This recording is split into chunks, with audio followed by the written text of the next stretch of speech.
Oh, no way. Matty Tice said the skate park today? Oh, too bad I don't have a way to get there. Oh, wait. Didn't AddMotor just send a brand new e-bike to the JMK Rad guys?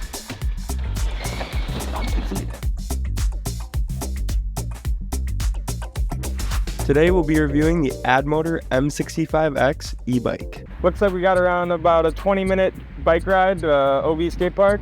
See how fast we can get there. Okay, just to be clear, I'm more of a Freeskater than an e-bike enthusiast, so this review is going to be coming from more of a Freeskater's perspective. So first I'm going to start with what I liked about the bike, and then I'll get into what I didn't like. I have not sat in a bike like this. It's crazy. I wonder what the max speed is. That was like 20. It's such a nice bike for like walking while you're on it. Like, it's so low to the ground. That's be one of the more comfy bikes I've ever ridden.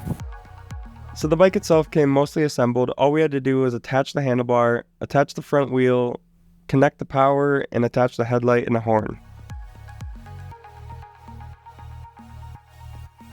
Got good traction. Feels weird not free skating this, but oh my gosh, this is such a nice ride. Feels like I'm riding a lowrider motorcycle or something. Leather handlebars, brakes are real good. Steven Shapiro! Oh, what?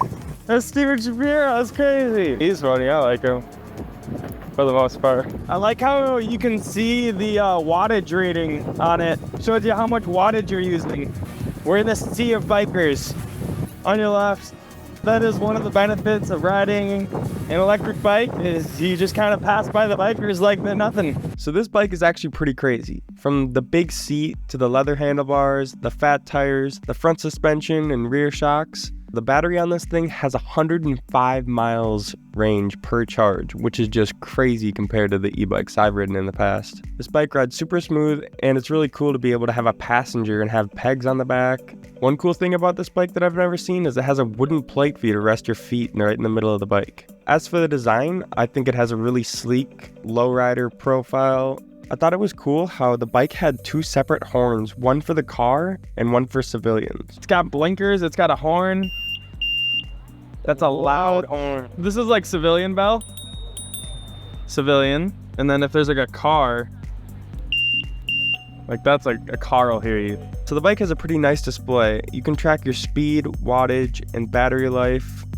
Another cool feature about this bike is it comes with a headlight.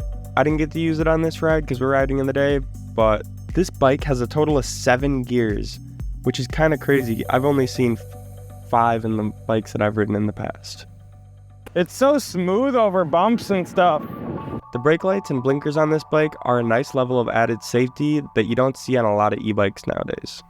The bike itself has really good power, but a max speed at only 20 miles an hour, which is not too bad considering you can carry another person.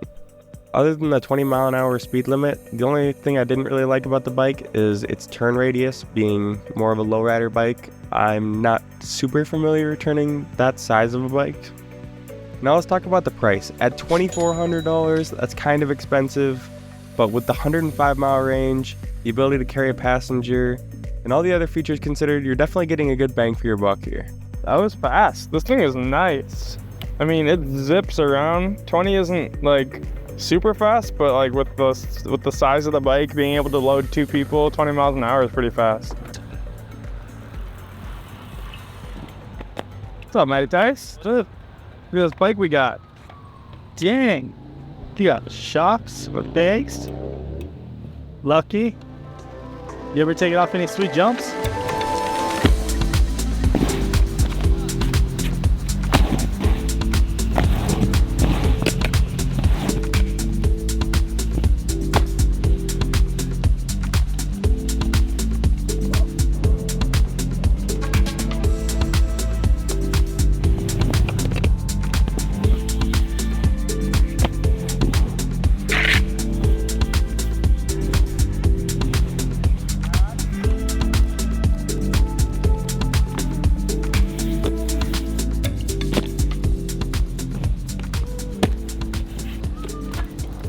Overall, I thought this was a really awesome bike, and I'm excited to be able to use it in the future and save some energy on the way to the skate spots.